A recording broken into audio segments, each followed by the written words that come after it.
The August heat of Southampton County, Virginia, lay heavy over the tobacco fields like a suffocating shroud. But on this particular morning in 1831, the oppressive air carried more than the usual burden of humidity and despair.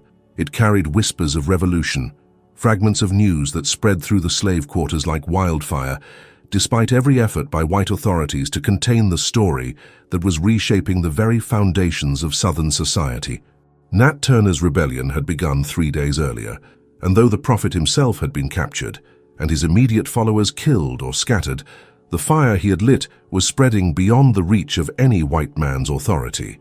At a riverside plantation, 12 miles south of where Turner had first struck, a young man named Gabriel Washington stood among the tobacco plants that had consumed his life since childhood, his weathered hands moving mechanically through the harvest, while his mind blazed with possibilities that would have been unthinkable just a week earlier. At 25, Gabriel possessed the rare combination of physical strength and intellectual curiosity that made him both valuable to his master and dangerous to the system that claimed to own his soul. He could read, a skill acquired in secret through the patient teaching of a sympathetic overseer's wife, and he understood that the events unfolding across Southampton County represented something far more significant than a localized uprising. Riverside Plantation belonged to Colonel William Hartwell, a man whose reputation for progressive treatment of his human property masked a calculating intelligence that viewed kindness as a more effective tool of control than brutality. Unlike neighboring planters who relied on whips and chains to maintain order, Hartwell had built his authority on a system of rewards and privileges that created the illusion of benevolence while maintaining absolute control over every aspect of his slaves' lives.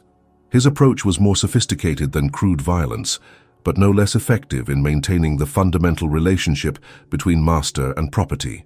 The colonel owned 230 souls across 4,000 acres of prime Virginia tobacco land, their lives organized with the precision of a military operation designed to extract maximum profit from human suffering. The slave quarters at Riverside were better constructed than most, real floors instead of packed earth, windows that actually opened, sufficient food to maintain health and productivity. But these improvements served the master's interests rather than humanitarian impulses, designed to create a workforce that could labor more efficiently while harboring fewer grievances that might inspire rebellion.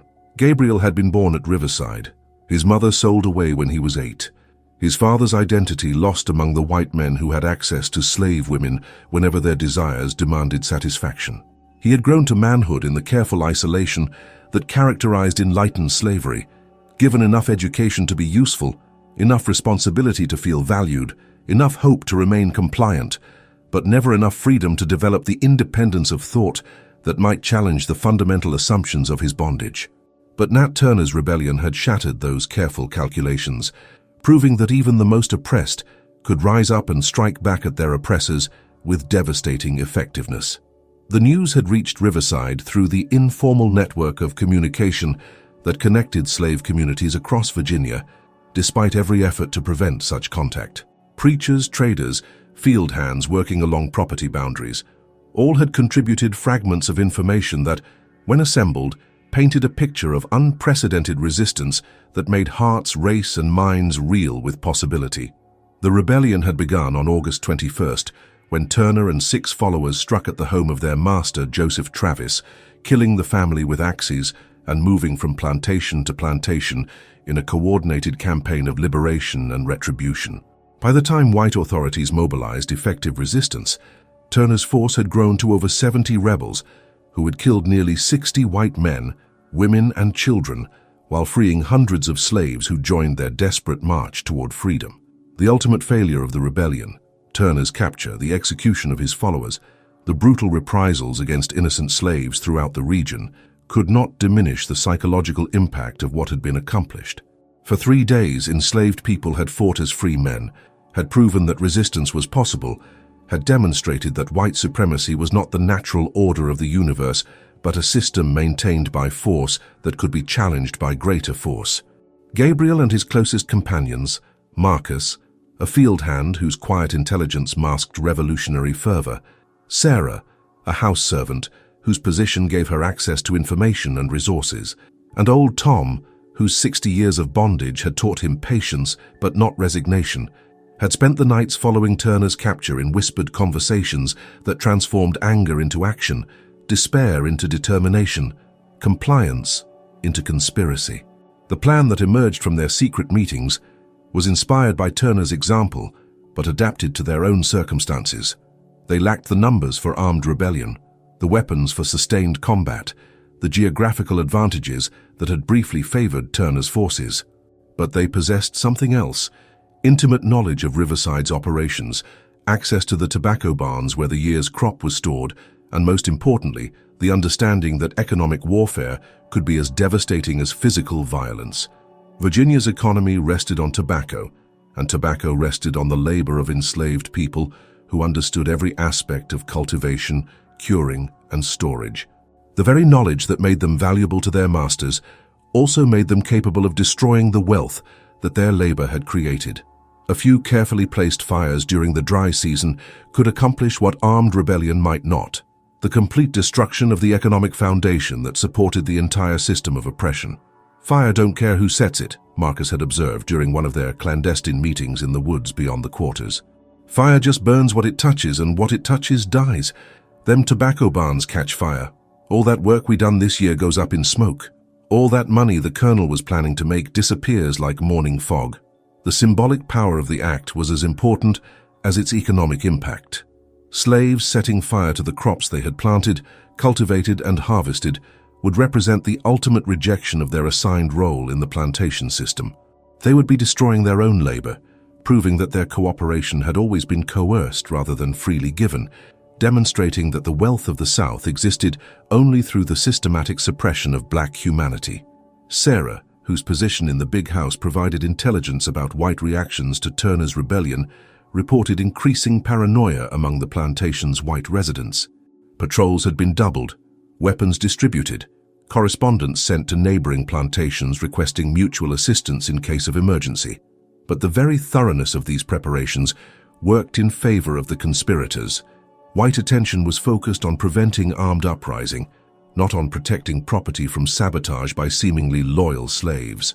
"They watching for guns and knives," she reported during a meeting in the tobacco curing barn, where they would soon set the fires that would transform Riverside Plantation forever. "They ain't thinking about fire, ain't considering that we might use their own fields against them. Colonel's got guards on the quarters, patrols on the roads, but nobody watching the barns at night." The psychological preparation for their act of rebellion was as crucial as the practical planning. They were not just committing arson. They were breaking the most fundamental law of slavery, the unwritten commandment that required slaves to protect their master's property even at the cost of their own lives. Every instinct developed through years of conditioning screamed against what they were planning, warning them that destruction of white property would bring consequences more terrible than death itself. But Nat Turner's example had shown them that some things were worth dying for, that human dignity could not be preserved through endless compromise with evil, that the system which claimed to own their bodies could never own their souls unless they freely surrendered them. The fires they would set would burn more than tobacco. They would burn the chains of psychological bondage that kept millions of people enslaved, even when physical restraints were absent. Old Tom, whose decades of experience provided historical perspective on their situation, reminded them that they were part of a larger struggle that had been going on since the first African was forced onto a slave ship. "Every generation got to decide," he said, his weathered hands gesturing toward the tobacco fields that had consumed his life, "whether they're going to pass slavery onto their children or whether they're going to fight it with everything they got. We can't win this war by ourselves, but we can make sure the next generation knows that some of us fought back." As the night of their planned action approached, Gabriel found himself thinking about the children in the slave quarters, boys and girls who had never known freedom, but who might grow up in a world where black people had proven they would not accept bondage passively. The fires would be seen throughout Southampton County, would be discussed in every big house and slave cabin, would become part of the story that enslaved people told themselves about their capacity for resistance. The tobacco barns stood silently in the Virginia moonlight, their wooden walls filled with the golden leaves that represented months of backbreaking labor under the merciless summer sun. Inside those barns lay the colonel's hopes for profit, the foundation of his wealth, the justification for his ownership of human beings. Tomorrow night, 4 people who had never been asked whether they wanted to grow tobacco would demonstrate that their cooperation had always been conditional, that their labor was a resource that could be withdrawn as easily as it had been given. The matches were hidden, the escape routes planned, the consequences accepted. Gabriel and his companions would either succeed in striking a blow against the system that oppressed them, or they would die in the attempt. But they would not spend another day pretending that slavery was acceptable simply because resistance was dangerous. The prophet Nat Turner had shown them that rebellion was possible. Now they would prove that it was also necessary, that the price of freedom was worth paying regardless of the personal cost. Fire had been humanity's first tool against the darkness, the means by which civilization itself had become possible. Tomorrow night, 4 enslaved people would reclaim that ancient power, using fire not to build but to destroy, not to create but to liberate, not to serve their master's interests, but to proclaim their own humanity in the language that power understood best, the language of economic loss, property destruction, and the complete rejection of the premises upon which slavery was based. The September morning dawned grey and oppressive over Riverside Plantation, carrying on its humid breeze the acrid smell of smoke from distant fires that had been burning across Southampton County for days. The news that filtered through the slave quarters spoke of tobacco barns consumed by flames, cotton fields reduced to ash, and mill houses gutted by blazes that white authorities blamed on everything from lightning to careless handling of curing fires. But Gabriel Washington knew better. He recognized in these mysterious fires the spreading influence of Nat Turner's rebellion, proof that the prophet's message had taken root in hearts across Virginia, despite the brutal suppression of his original uprising.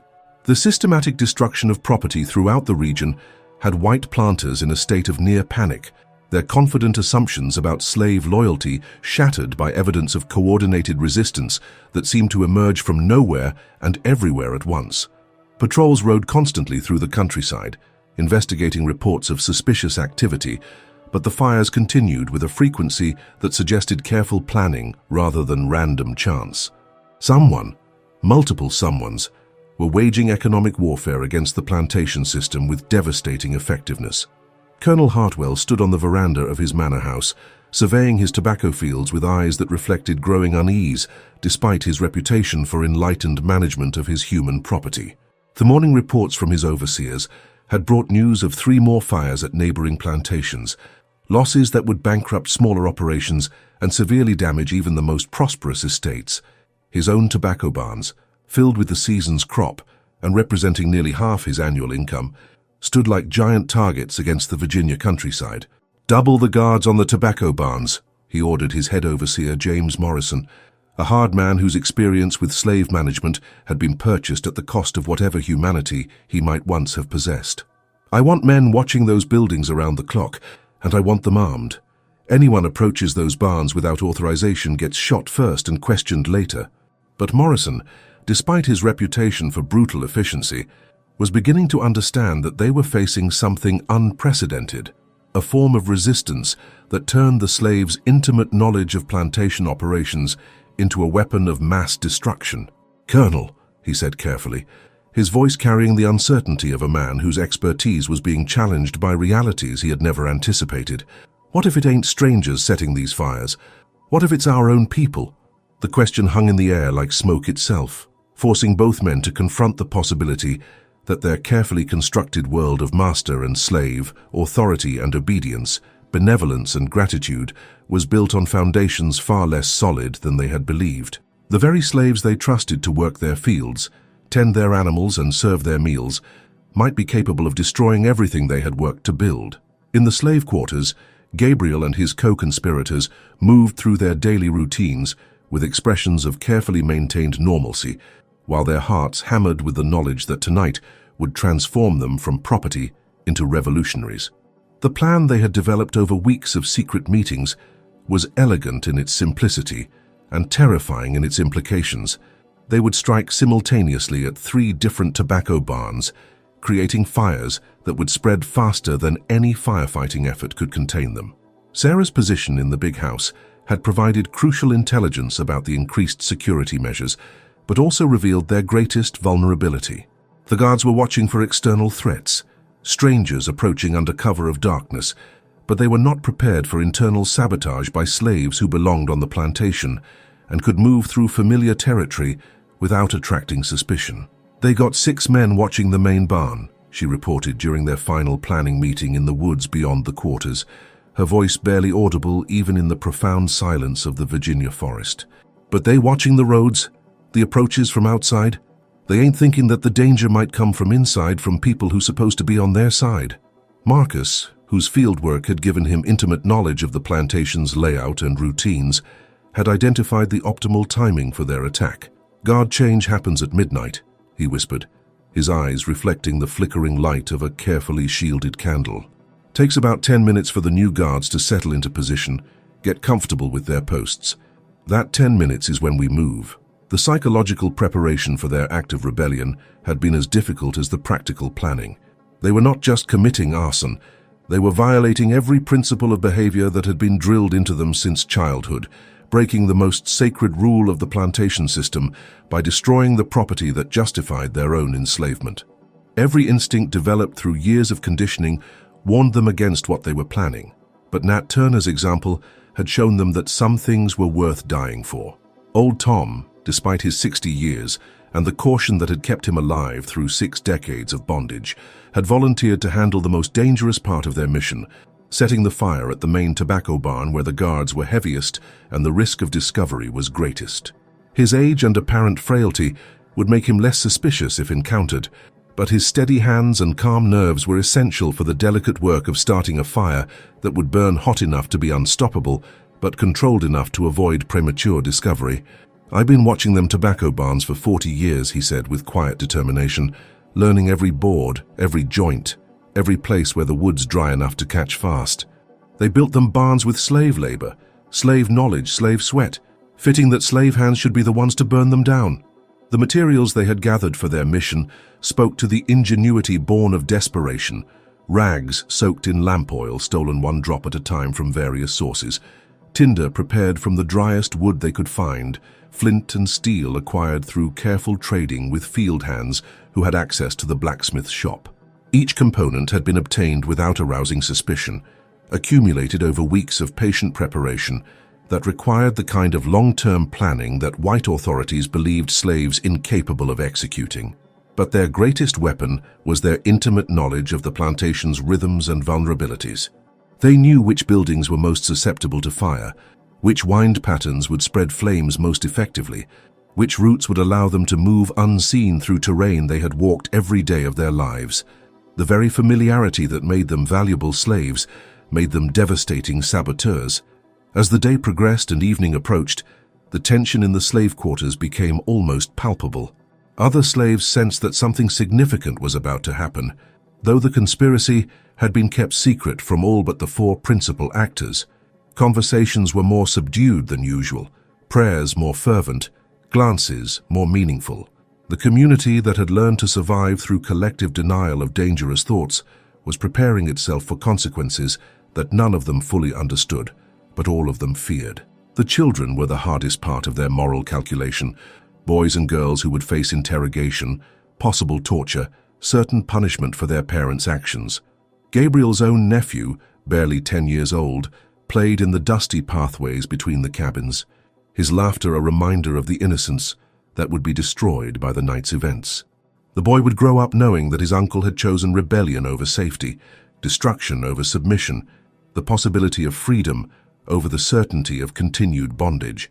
"They're going to make all of us pay for what we do," Sarah had observed during one of their planning sessions, voicing the concern that haunted all of them. "Every man, woman and child in these quarters going to suffer for our choice." But Marcus had provided the answer that sustained their resolve through the long weeks of preparation. "They already making us suffer. The only question is whether we suffer for fighting back or suffer for doing nothing. At least if we fight, our children will know that some of us tried." The evening meal in the quarters was unusually quiet, families gathering around tables that might be broken up tomorrow if their parents were identified as conspirators or sympathizers. Husbands and wives exchanged glances that carried the weight of unspoken knowledge, while grandparents held children with the desperate intensity of people who understood that this might be their last night together. Colonel Hartwell, dining in the big house with his wife and 2 daughters, remained unaware that 4 of his most trusted slaves were preparing to destroy the foundation of his wealth. His conversation centered on the mysterious fires that continued to plague the region, his theories about outside agitators and northern abolitionists who might be infiltrating Virginia to foment rebellion. He could not conceive that the threat came from within, from people he had convinced himself were grateful for his benevolent treatment. As midnight approached and the guards made their scheduled change, Gabriel felt a calm settling over him that was almost supernatural in its completeness. The fear that had gnawed at his stomach for weeks was replaced by a sense of purpose so profound it seemed to come from outside himself. He was about to become something that Virginia law insisted was impossible, a slave who chose his own destiny, who acted according to his own moral convictions, who proved that human dignity could not be permanently suppressed by any system of oppression.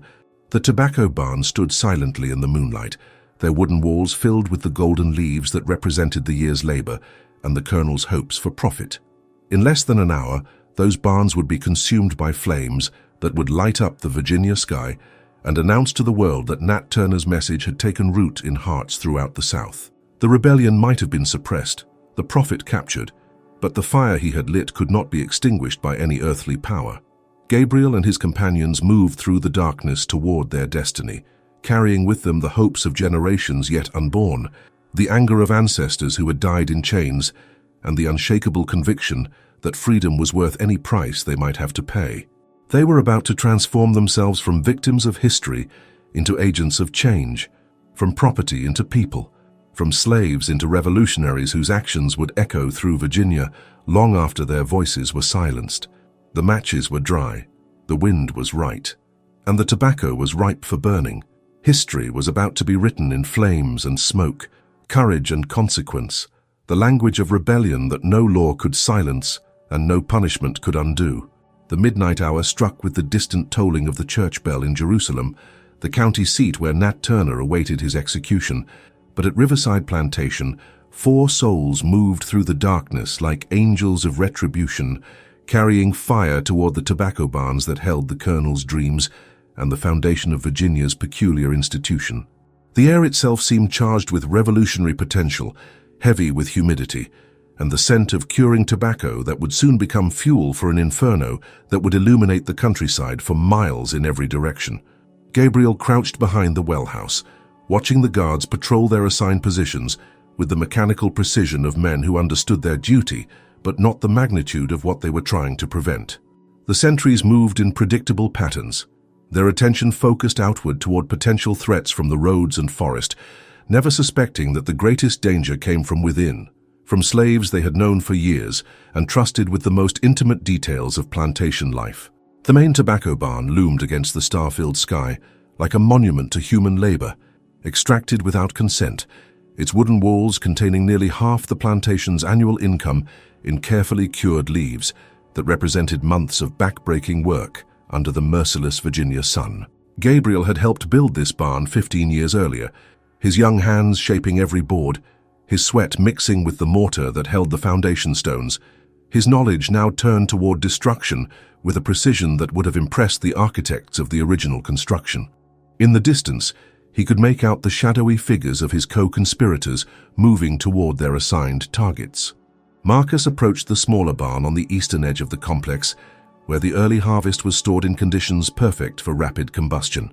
Sarah moved through the vegetable garden toward the processing building where tobacco was prepared for market, her intimate knowledge of the big house routines allowing her to avoid the randomly timed security checks that might catch a less informed saboteur. Old Tom, despite his 60 years and the arthritis that made every movement painful, crept through the orchard toward the newest barn, where this year's premium crop was stored in conditions that represented the colonel's hopes for record profits. His weathered hands carried the materials for starting a fire that would burn not just tobacco, but the assumptions about slave loyalty that allowed the plantation system to function with minimal oversight. The plan required perfect timing and absolute silence. Any premature discovery would doom not just the mission, but every slave on the plantation to interrogation, torture, and possible execution as suspected conspirators. The guards had been instructed to shoot first and investigate later, a policy that reflected the fear gripping white Virginia in the aftermath of Turner's rebellion. Gabriel waited until the patrolling sentry passed the corner of the barn and began walking toward the machinery shed, his back turned to the building he was supposed to protect. The moment for action had arrived, 10 minutes until the guard returned, 10 minutes to start a fire that would consume everything Colonel Hartwell had built on the backs of enslaved labor. Moving with the silent efficiency of someone who had spent years learning to be invisible, Gabriel slipped from his hiding place and approached the barn wall, where a loose board provided access to the interior. His heart hammered against his ribs with such force that he feared its sound might alert the guards, but his hands remained steady as he removed the materials he had been carrying: oil-soaked rags, dry tinder, and the flint that would transform him from property into revolutionary with a single spark. The interior of the barn was thick with the sweet smell of curing tobacco, hanging in neat rows from rafters that Gabriel himself had helped install during the building's construction. The irony was not lost on him. He was about to destroy with fire what he had helped create with his own labor, using knowledge gained as a slave to strike back at the system that had enslaved him. The tinder caught on the first strike, glowing like a tiny star in the darkness of the barn. Gabriel carefully transferred the flame to the oil-soaked rags, watching as fire began to consume cloth with an eagerness that spoke of nature's appetite for destruction. The flames spread to the dry wooden supports with shocking speed, climbing toward the tobacco leaves with the inevitability of divine judgment.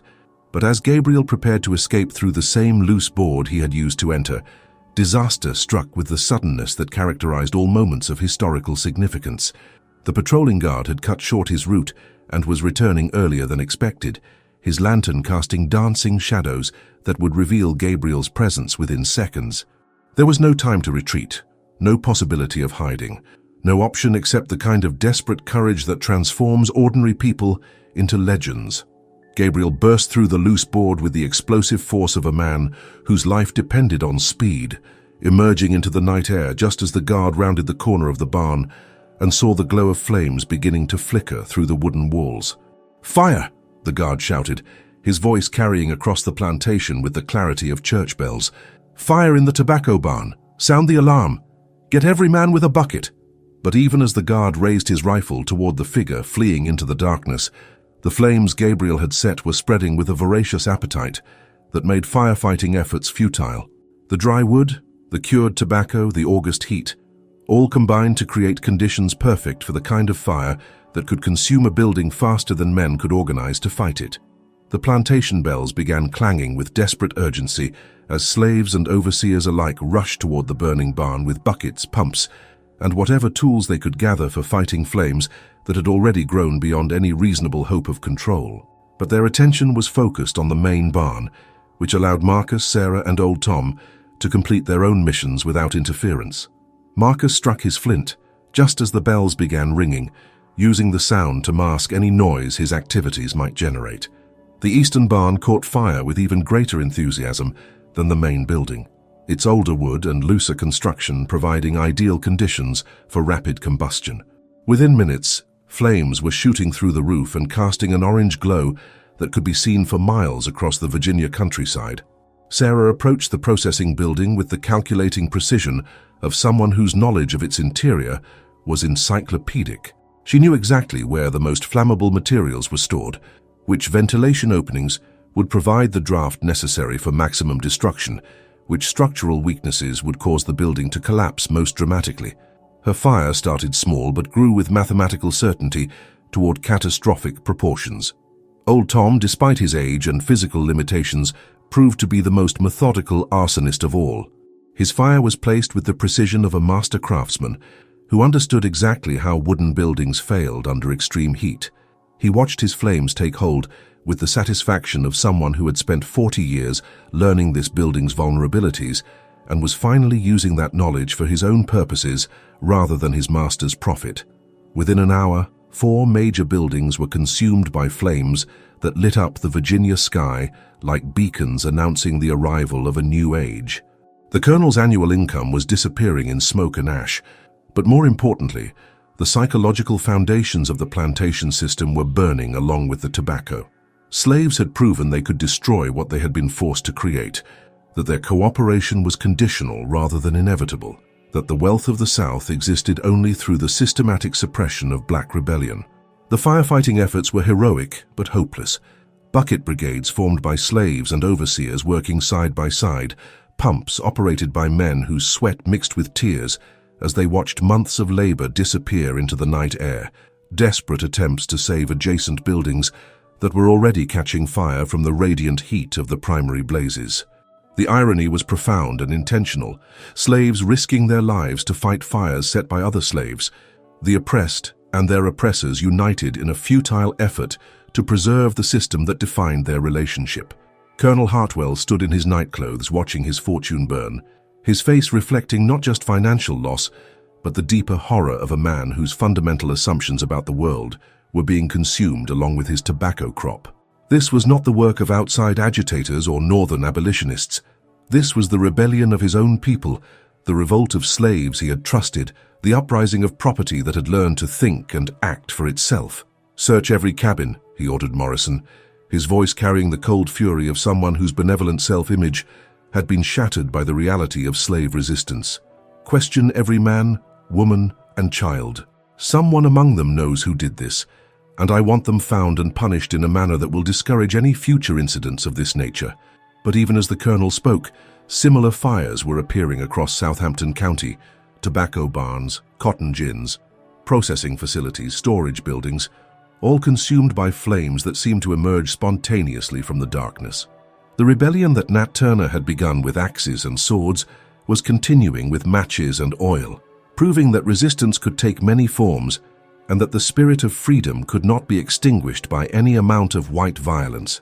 The interrogations began at dawn, conducted with the brutal efficiency that characterized all aspects of slave management in post-Turner Virginia. Men were stripped and whipped until their backs resembled raw meat. Women were threatened with separation from their children. Children were terrorized with promises of being sold to the brutal sugar plantations of Louisiana, where life expectancy was measured in years rather than decades. But the conspiracy had been planned too well, the participants chosen too carefully, the operational security maintained too thoroughly. Gabriel and his companions had anticipated this response and prepared accordingly. Alibis established through careful planning, evidence destroyed through systematic elimination of anything that might connect them to the fires, stories coordinated through months of preparation for exactly this kind of investigation. More importantly, the entire slave community closed ranks around the conspirators with the solidarity that slavery had taught them through generations of shared suffering. Everyone understood that admitting knowledge of the fires would bring punishment not just to the guilty, but to anyone who might have observed or suspected their activities. The very brutality of the system they were fighting created the loyalty that protected those who fought against it. As the sun rose over the smoldering ruins of Riverside Plantation, Gabriel looked out over fields where smoke still rose from the remains of buildings that had represented the colonel's authority and the slaves' oppression. The tobacco crop was destroyed, the processing facilities were gone. The economic foundation of the plantation had been reduced to ash and memory. But more importantly, something fundamental had changed in the relationship between master and slave, oppressor and oppressed, owner and property. The fires had illuminated more than the Virginia countryside. They had revealed the truth that no amount of benevolent treatment could disguise the fundamental injustice of human bondage, that no system of oppression was so complete that it could not be challenged by those brave enough to risk everything for freedom. The rebellion was spreading, carried not by arms and violence, but by the simple demonstration that resistance was possible, that slaves could strike back at their oppressors with devastating effectiveness, that the economic foundations of the South were vulnerable to the very people whose labor had created them. Fire had become the language of revolution, and that language was being spoken throughout Virginia with an eloquence that no amount of white violence could silence. The flames that consumed Riverside Plantation were visible from Jerusalem 20 miles away, joining a constellation of fires that marked the Virginia countryside like stars fallen to earth in violent rebellion against the natural order. By the third night after the initial burning, 17 plantations across Southampton and surrounding counties reported major fires that had destroyed tobacco barns, processing facilities, gin houses, and storage buildings worth hundreds of thousands of dollars, wealth that had been created by slave labor and was now being systematically destroyed by the same hands that had built it. Gabriel stood among the ruins of the main tobacco barn, ostensibly helping clear debris, but actually surveying the completeness of their destruction with satisfaction that ran deeper than any emotion he had ever experienced. The building that had once represented months of his unpaid labor was now nothing but blackened timber and ash, while the tobacco that would have financed another year of his bondage had been reduced to smoke that still hung in the morning air like incense offered to the gods of liberation. The investigation into the fires had consumed the plantation for days, with Morrison conducting interrogations that bordered on torture as he sought to identify the perpetrators of what white authorities were calling the most serious threat to property since Turner's rebellion itself. But the very thoroughness of the investigation was revealing its futility. The fires had been too well coordinated, too precisely timed, too expertly executed to be the work of random arsonists or outside agitators. 40 years I've been managing slaves, Morrison confessed to Colonel Hartwell during a private conversation that Gabriel overheard while pretending to work nearby, and I never seen anything like this. These fires ain't random. They targeted our most valuable buildings, struck when our defenses were focused elsewhere, used knowledge that only our own people could possess. The colonel's response revealed the psychological crisis that was consuming White Virginia as the reality of slave intelligence and organization became undeniable. You're suggesting that our own people, slaves I've fed and housed and treated with Christian kindness, planned and executed this attack on everything I've worked to build? I'm suggesting, Morrison replied carefully, that we've been thinking about this all wrong.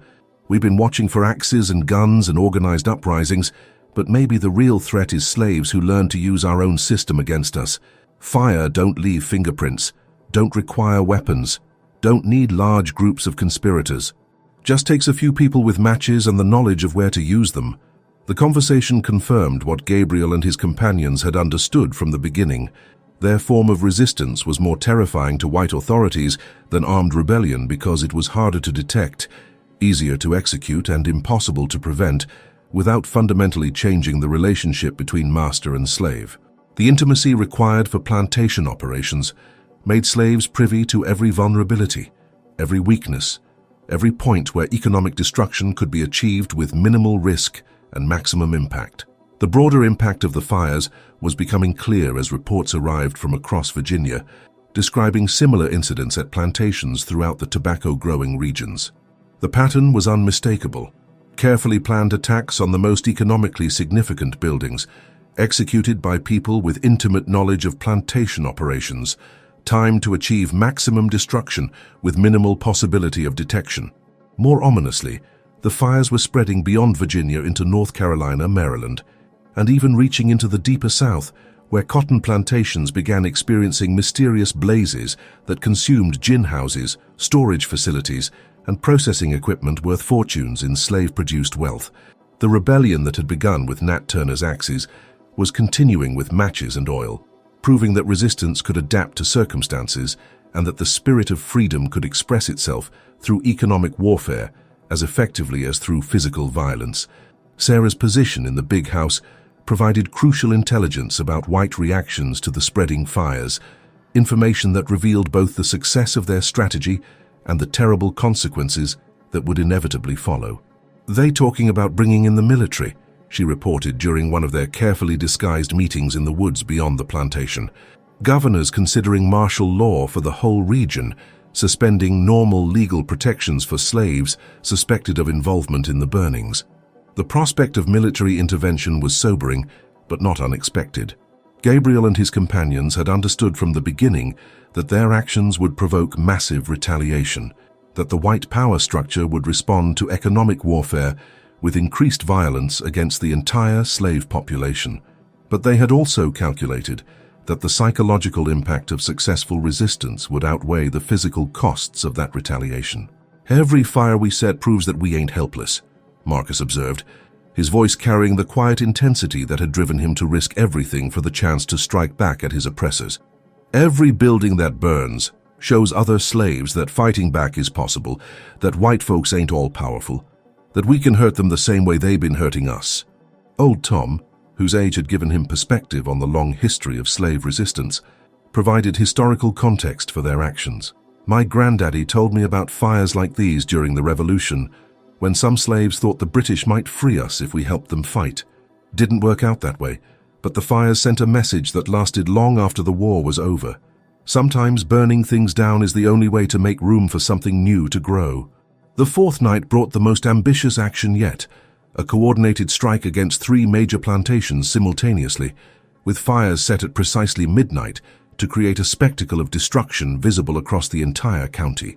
Gabriel and his companions had expanded their network to include trusted allies at neighboring plantations, creating a web of resistance that connected enslaved communities across Virginia through the shared language of economic sabotage. The Whitfield Plantation, 5 miles east of Riverside, erupted in flames at the stroke of midnight as 2 slave conspirators there followed the example set by Gabriel's group. The massive tobacco warehouse, containing nearly the entire year's crop, became a pillar of fire that could be seen from 20 miles away. The Henderson place, to the west, lost its processing facility and gin house to flames that started in 3 different locations simultaneously, proving that the rebellion had grown beyond individual acts of defiance into a coordinated campaign of economic warfare. But it was at the Morrison estate, named for the very overseer who was investigating the Riverside fires, that the night's most dramatic destruction occurred. The plantation's prized tobacco barn, built to house the premium crop that represented the family's hopes for expansion into new markets, was consumed so completely that within 2 hours nothing remained but glowing embers and the twisted metal of the curing equipment that had been imported at enormous expense from England. Gabriel watched the distant fires from the edge of the Riverside fields, seeing in their glow the reflection of Turner's original vision expanded and refined into a form of resistance that could not be suppressed by military force or legal punishment. The fires spoke to each other across the Virginia darkness, a network of communication that announced to enslaved people throughout the region that rebellion was possible, that the economic foundations of their oppression were vulnerable, that they possessed the power to destroy what they had been forced to create. The response from white authorities was swift and brutal. Governor John Floyd declared martial law across 6 counties, suspended habeas corpus for all slaves and free blacks, and authorized military commanders to use whatever methods they deemed necessary to identify and punish those responsible for the fires. The Virginia militia, already mobilized in response to Turner's rebellion, was reinforced with federal troops who arrived with orders to restore order through whatever means proved effective. The plantation became an armed camp within days, with soldiers quartered in the big house and patrols conducting constant searches of the slave quarters. The normal routines of plantation life were suspended as every slave was subjected to repeated interrogations designed to break down the solidarity that protected the actual conspirators. The psychological pressure was immense. Families threatened with separation, individuals promised rewards for information, torture used with increasing frequency as frustration mounted among investigators who found themselves battling an enemy they could not identify or locate. But the very brutality of the response was creating the opposite of its intended effect. Instead of terrorizing slaves into submission, the mass punishment was convincing even those who had initially opposed the fires that resistance was the only rational response to systematic oppression. Women who had counseled patients were beginning to speak of the need for action. Children were learning that white authority was based on fear rather than natural superiority, and even the most compliant field hands were starting to understand that their cooperation with the system was voluntary rather than inevitable. "They can't arrest all of us," Sarah observed during one of their increasingly difficult meetings, her voice reflecting the steel that was being forged in the crucible of white retaliation. "They can't torture every slave in Virginia, can't sell every family, can't execute every person who might have heard something or seen something or thought something dangerous. The more they punish innocent people, the more they prove that they're afraid of what we might do if we really organize."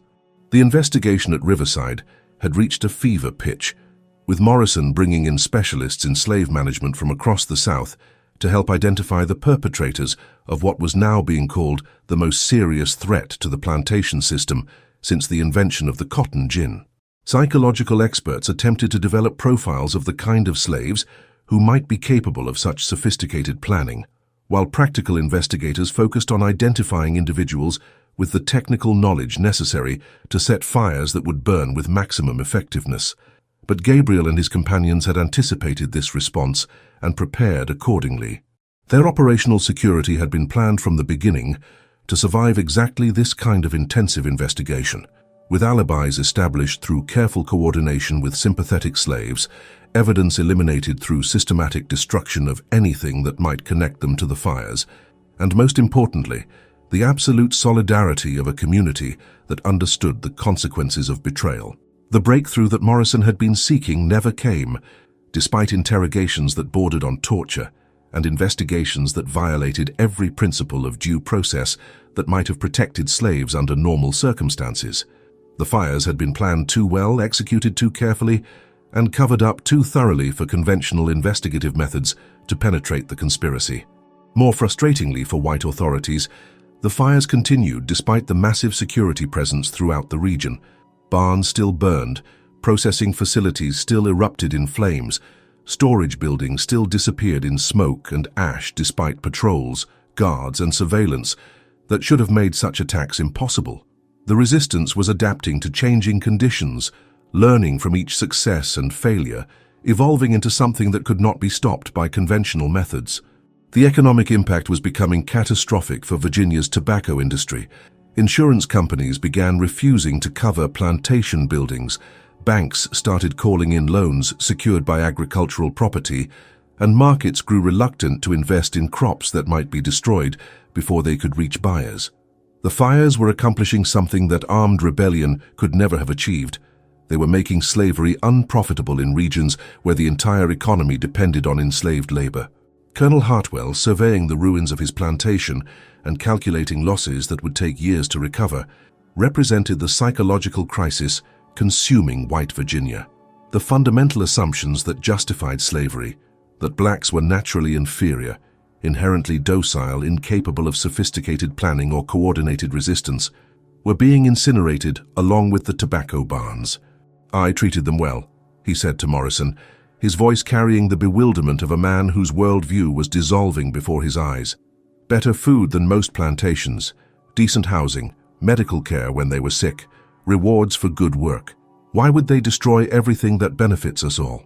Morrison's answer revealed his growing understanding of the psychological dynamics that the fires had unleashed. "Maybe that's exactly why they're doing it, Colonel. Maybe being treated well made them think they deserved better than slavery, made them understand that all this kindness was just another way of keeping them under control. Maybe the better you treated them, the more they realized how wrong the whole system was." As October arrived with cooler weather that should have reduced fire danger, the blazes continued with undiminished intensity. The pattern had spread throughout Virginia and into neighboring states, with coordinated attacks that suggested communication networks among enslaved populations that white authorities had never imagined possible. The rebellion that had begun in Southampton County was becoming a regional phenomenon that threatened the economic foundations of the entire South. Gabriel stood again among the ruins of the tobacco barn he had helped destroy, watching new construction begin as the colonel attempted to rebuild what the fires had taken. But the slaves doing the construction work moved with a different energy than before. Less submission, more purpose, the quiet confidence of people who had learned that they possessed the power to unmake what they had been forced to make. The fires had changed everything, proving that resistance was possible, that slaves could fight back effectively against their oppressors, that the economic system that sustained slavery was vulnerable to the very people it claimed to own. The rebellion was spreading not through violence but through example, demonstrating to enslaved people throughout the South that they possessed weapons their masters had never suspected: knowledge, organization, and the absolute commitment to freedom that could transform matches into instruments of liberation. The flames had died down, but the fire they represented burned brighter than ever, carried in the hearts of people who had learned that their chains could be broken through their own actions, their oppression ended through their own courage, their freedom claimed through their own hands. The burning fields of Virginia had become symbols of possibility that would inspire resistance for generations to come, proof that no system of oppression, however brutal or complete, could permanently suppress the human hunger for dignity and justice. Winter descended over Southampton County with unusual harshness, But the cold could not extinguish the fires that continued to burn in the hearts of enslaved people throughout Virginia and beyond.